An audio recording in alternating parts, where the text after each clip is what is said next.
الله الحمد لله وكفى وسلام على عباده الذين اصطفى أما بعد فأعوذ بالله من الشيطان الرجيم بسم الله الرحمن الرحيم لا تثريب عليكم اليوم يغفر الله لكم وهو أرحم الراحمين صدق الله العظيم সমবেত প্রাণপ্রিয় তৌহিদি জনতা, বিভিন্ন স্তরের ধর্মপ্রাণ মুসলমান ভাই ও বন্ধুগণ, ছাত্র বন্ধুগণ এবং প্রিয় এলাকাবাসী, আল্লাহ পাক রব্বুল আলামিনের শুকরিয়া আদায় করি। আল্লাহর দ্বীনের কথা বলার অপরাধে, আল্লাহর দ্বীনের বিজয়ের ঝান্ডা এবং কেতন উড্ডীন করার প্রত্যয় ব্যক্ত করার অপরাধে, আল্লাহর জমিনে আল্লাহর দ্বীন প্রতিষ্ঠার আন্দোলনের অপরাধে আমরা অনেক ভাই কারারুদ্ধ হয়েছিলাম। পর্যায়ক্রমে সকলেই আলহামদুলিল্লাহ জিন্দানখানার লৌহ প্রাচীর ভেদ করে মুক্ত জীবনে ফিরে এসেছেন।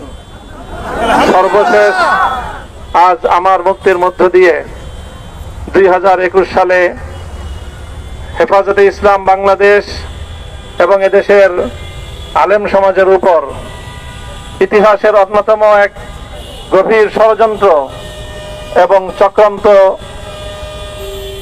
নির্যাতনের যে স্টিমরোলার পরিচালনা করা হয়েছিল, তার আজকে একটি প্রাথমিক অধ্যায়ের পরিসমাপ্তি ঘটল।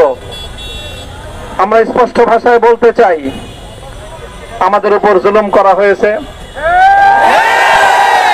আমরা নির্যাতিত, অন্যায়ভাবে আমাদেরকে কারারুদ্ধ করা হয়েছে, বুলেটের আঘাতে আমাদের ভাইদেরকে হত্যা করা হয়েছে। আমরা যখন আমাদের সন্তানদের লাশ এবং তাদের রক্তমাখা বুলেট বিদ্ধ সেই মরদেহকে সামনে রেখে আমরা যখন আমাদের ন্যূনতম প্রতিবাদটুকু উচ্চারণ করতে গিয়েছি, তখন আমাদেরকে কারারুদ্ধ করা হয়েছে, আমাদেরকে নানাভাবে নিষ্পেষণ করা হয়েছে, আমাদেরকে জনগণ থেকে বিচ্ছিন্ন করার সব ধরনের অপচেষ্টা চালানো হয়েছে। আমি আজ এই মুহূর্তে আমার এই মুক্তি উপলক্ষে আমি বলতে চাই, আমাদের উপর জুলুম করা হয়েছে, এটাকে আমরা সহ্য করে নিলাম। আমাদের ভাইদেরকে হত্যা করা হয়েছে, সেটাও সহ্য করে নিলাম। আমরা আমার সন্তানের লাশ কাঁধে তুলে নিয়েছি, সেটাকেও আমি হাসি মুখে বরণ করে নিলাম। আমাদেরকে অপমান এবং লাঞ্ছনার সব ধরনের ষড়যন্ত্রের সম্মুখীন হতে হয়েছে, সেটাও আমরা হাসি মুখে বরণ করে নিয়েছি। কিন্তু আল্লাহর জমিনে আল্লাহ এবং তার রাসূলের কোন সম্মান এক মুহূর্তের জন্য আমরা বরদাস্ত করে নেব না। আমরা আমাদের সর্বোচ্চ ত্যাগ এবং কোরবানি স্বীকার করতে প্রস্তুত রয়েছি, জীবন দিতে প্রস্তুত রয়েছি। আল্লাহর জমিনে আল্লাহর দ্বীনের ঝান্ডা সমুন্নত করেই আমাদের যাত্রা থামবে ইনশাআল্লাহ। হয়তো শাহাদাত, নয়তো খেলাফত ইনশাআল্লাহ।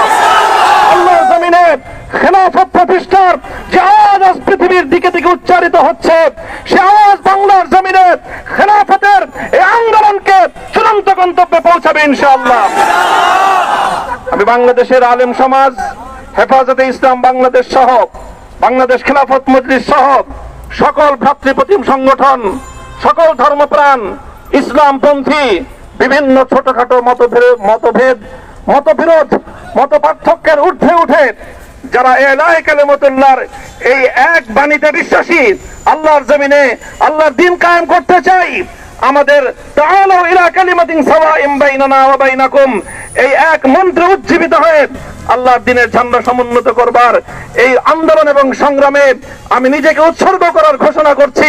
এবং আমার সকল ভাইদেরকে, আমি সকল উলামায়ে কেরামকে এবং ধর্মপ্রাণ মুসলমানদেরকে, ইসলামী নেতৃত্বকে ঐক্যবদ্ধভাবে এই সংগ্রামের ঝান্ডা সমুন্নত করবার, ধারণ করবার আহ্বান জানাচ্ছি।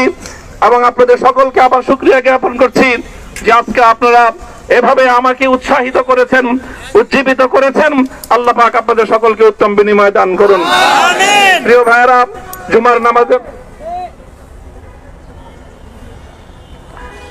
জুমার নামাজের একেবারে ঠিক আগ মুহূর্ত এখন সব মসজিদগুলোতে জুমার প্রস্তুতি চলছে। আমরা এখন এখানে খুব সংক্ষিপ্ত দোয়ার মাধ্যমে আমাদের আজকের এই প্রোগ্রামের সমাপ্তি ঘোষণা করব। এরপরে ইনশাআল্লাহ প্রত্যেকে সুশৃঙ্খল ভাবে যার যার জায়গা মতো বা আশেপাশের মসজিদগুলোতে গিয়ে আপনারা জুমার নামাজ আদায় করবেন। আমি আবারও বলছি, আমি আমার আলোচনার শুরুতে কোরআনে পাকের সেই আয়াতটুকু তেলাওয়াত করেছিলাম, হযরত ইউসুফ আলাইহিস সালাতু ওয়াস সালাম কারামুক্তি এবং প্রকৃত যারা অন্যায়কারী ছিল সেই অন্যায়কারীদের স্বরূপ ওনার সামনে উন্মোচিত হয়ে যাওয়ার পর, জাতির সামনে তাদের স্বরূপ উন্মোচিত হয়ে যাওয়ার পর তিনি যে কথা বলেছিলেন, আমিও নবী ইউসুফ আলাইহিস সালাতু ওয়াস সালামের অনুসারী হিসেবে তার সুরে সুর মিলিয়ে কণ্ঠে কণ্ঠ মিলিয়ে কথাই বলতে চাই, লা তাসরিবা আলাইকুমুল ইয়াউম, ব্যক্তিগত আক্রোশের প্রতিশোধ আমরা কারো কাছ থেকে গ্রহণ করব না। সকলকে আহ্বান জানাই, মাদ্রাসা, স্কুল, কলেজ, ভার্সিটি কোন শিক্ষা ব্যবস্থার ছাত্রদের মধ্যে বিভেদ করার নীতিতে মামুনুল হক বিশ্বাস করে না। আসো, স্কুলের ছাত্র আসো, আমার মাদ্রাসার ছাত্র পাশে দাঁড়াও, কলেজ থেকে আসো, ভার্সিটি থেকে আসো, তোমরা হাতে হাত মিলাও, ইনশাআল্লাহ দেশের স্বাধীনতা অক্ষুণ্ণ থাকবে। এদেশের ইসলাম এবং হাজার বছরের যে সাধনা সংগ্রাম, সেই সংগ্রাম বিজয়ী হবে ইনশাআল্লাহ। এই জনপদ ইসলাম এবং মুসলমানদের জন্য হাজার বছর ধরে এখানে কালেমার ঝান্ডা সমুন্নত করবার জন্য আমাদের পূর্বপুরুষরা যে সংগ্রাম করে গেছেন, সেই সংগ্রামকেই আমাদের কাঙ্ক্ষিত গন্তব্যে পৌঁছানোর জন্যই আমরণ এক সাধনায় আত্মনিয়োগ করতে হবে। সেই আহ্বান আমি সকলের প্রতি ব্যক্ত করছি। ওয়া আখিরু দাওয়ানা আলহামদুলিল্লাহি রাব্বিল আলামিন।